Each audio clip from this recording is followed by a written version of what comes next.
Hi to all. क्या आपको तापी नदी के बारे में पहले कभी ये जानकारी थी?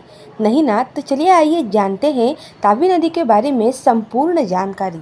वो कहाँ से आई, कैसे बनी और किस तरह से उसके सहायक नदियों से मिली। तापी नदी के निर्माण की पूरी प्रक्रिया आज हम इस वीडियो में लास्ट तक जानने वाले हैं।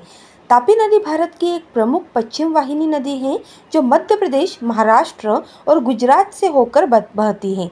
इसका निर्माण भूगर्भीय जलवायु और भौगोलिक प्रक्रियाओं के कारण हुआ है। भूगर्भीय निर्माण कैसे हुआ? तो तापी नदी दक्कन के पठार के जल विभाजक क्षेत्र से निकलती है। इसका निर्माण मुख्य रूप से गोंडवाना भूमि के विघटन और भारत के भूगर्भीय उत्थान के दौरान हुआ था। जब भारत का टेक्टोनिक प्लेट उत्तर की ओर बढ़ रहा था, तब इस क्षेत्र में दरारें और घाटियां बनी थी, जिससे पश्चिमी घाट का निर्माण हुआ और नदियों की दिशाएं निर्धारित हुई। अरब सागर की ओर प्रवाहित होने वाली नदियों में तापी भी एक शामिल है, जो टेक्टोनिक गतिविधियों और जल निकासी प्रणाली के कारण पश्चिम की ओर बहती है। इसके जलवायु और अपवाह तंत्र मतलब क्लाइमेटिक और ड्रेनेज सिस्टम की अगर हम बात करें, तो तापी नदी दक्षिण पश्चिम मानसून से प्रभावित होती है, जो इसकी जल मात्रा को नियंत्रित करता है। यह नदी काली मिट्टी और लावा पठारों से होकर बहती है, जिससे इसकी घाटी संकरी और गहरी बनती है। समय के साथ जल अपवाह और अपरदन मतलब इरोजन की प्रक्रिया ने इसकी घाटी को गहरा और चौड़ा कर दिया है। इसकी प्रमुख विशेषताएं ये हैं कि तापी नदी बैतूल जिले मतलब मध्य प्रदेश के मुल्ताई से निकलती है और अरब सागर में जाके गिरती है। इसकी कुल लंबाई 724 किलोमीटर है और यह 3 राज्यों में मध्य प्रदेश, महाराष्ट्र और गुजरात से होकर गुजरती है। यह भारत की उन गिनी चुनी नदियों में से एक है जो पश्चिम की ओर बहती हैं। इसकी प्रमुख सहायक नदियाँ पूर्णा, गिरना, पांजरा, बोरी और अनेर हैं। तो निष्कर्ष तो यही निकलता है कि तापी नदी का निर्माण एक भूगर्भीय उत्थान, जलवायु परिवर्तन, अपरदन और जल निकासी प्रक्रियाओं के कारण हुआ था और यह नदी पश्चिमी घाट से पहले बनने वाले पुराने टेक्टोनिक परिवर्तनों और मानसूनी जल प्रणाली का एक महत्वपूर्ण हिस्सा है। तो यूपीएससी में संभावित प्रश्न हमें पूछे जा सकते हैं कि तापी नदी का स्रोत, मार्ग और विशेषताएं कौन सी है। तो उसमें हमें लिखना है कि उसका स्रोत है तापी नदी मध्य प्रदेश के बैतूल जिले के मुल्ताई नामक स्थान से निकलती है और इसका उद्गम स्थल है सातपुड़ा पर्वत श्रृंखला में लगभग 752 मीटर मतलब 2467 फीट की ऊंचाई पर ये स्थित है। इसका मार्ग है तापी नदी 724 किलोमीटर लंबी है और 3 राज्यों मतलब मध्य प्रदेश, महाराष्ट्र और गुजरात से होकर ये बहती है।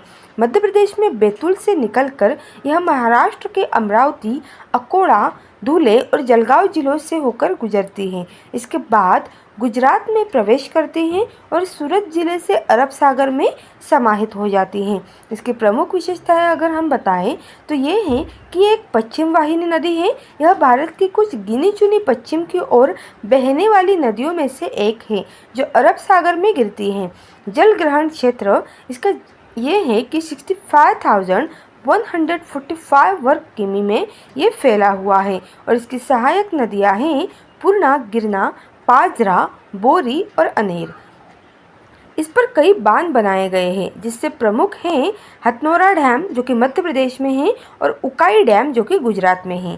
तापी नदी पश्चिम की ओर क्यों बहती है जबकि अधिकांश भारतीय नदियाँ पूर्व की ओर ही प्रवाहित होती हैं? तो इसका भौगोलिक कारण ये है कि भारत की अधिकांश नदियाँ पूर्व की ओर बहती हैं क्योंकि भारत का केंद्रीय पठार पूर्व की ओर ढलान लिए हुए हैं, लेकिन तापी नदी पश्चिम की ओर बहती है क्योंकि यह सातपुड़ा पर्वतमाला से निकलती है जो एक जल विभाजक के रूप में कार्य करता है। इसके जल विभाजक पश्चिमी घाट के करीब स्थित है, जिससे यह अरब सागर की ओर प्रवाहित होती है। इसका भूगर्भीय कारण ये है कि तापी नदी का मार्ग टेक्टोनिक एक्टिविटी और भौगोलिक संरचना से प्रभावित रहा है। यह एक प्राचीन दरार घाटी से होकर बहती है जो इसे पश्चिम की ओर बहने के लिए मजबूर करता है। और इसका मानसूनी प्रभाव यह है कि पश्चिम भारत में मिलने वाली मानसूनी जल की निकासी के लिए प्राकृतिक रूप से कुछ नदियाँ पश्चिम की ओर बहती हैं। तापी, नर्मदा, माही और साबरमती जैसी नदियाँ इसी कारण पश्चिम की ओर प्रवाहित होती हैं। उसके साथ साथ एक सवाल और यूपीएससी में पूछा जा सकता है, वो है कि तापी नदी घाटी का भौगोलिक और पर्यावरणीय महत्व क्या है। तो इसका भौगोलिक महत्व की बात अगर हम करें तो इसकी उर्वर भूमि, तापी नदी घाटी में ब्लैक कॉटन सॉइल पाई जाती हैं जो कपास की खेती के लिए बहुत ही ज़्यादा उपयुक्त होती है। सिंचाई और कृषि, तापी नदी का पानी महाराष्ट्र और गुजरात में सिंचाई के लिए उपयोग किया जाता है। जल विद्युत उत्पादन, इस पे बनाए गए हथनोरा और उकाई बांध जल विद्युत उत्पादन और बाढ़ नियंत्रण में सहायक हैं। परिवहन और व्यापार के लिए गुजरात के सूरत जैसे शहर तापी नदी के पास स्थित हैं, जिससे यह व्यापारिक दृष्टि से भी बहुत ज़्यादा महत्वपूर्ण है। और अगर हम पर्यावरणीय महत्व के बारे में जानें तो इसकी जैव विविधता, तापी नदी के आसपास अनेक प्रकार के वन्य जीव और पक्षी पाए जाते हैं जो इसके पारिस्थितिक महत्व को दर्शाते हैं। बाढ़ नियंत्रण, मानसून के दौरान यह नदी बाढ़ नियंत्रण में मदद करती है और औद्योगिक शहरों के कारण तापी नदी प्रदूषित हो रही है। तो इस तरह से हमने तापी नदी के बारे में पूर्ण जानकारी ले ली। तो आप और ऐसे ही अलग अलग जानकारियाँ जानने के लिए मेरे चैनल को सब्सक्राइब करना मत भूलिए।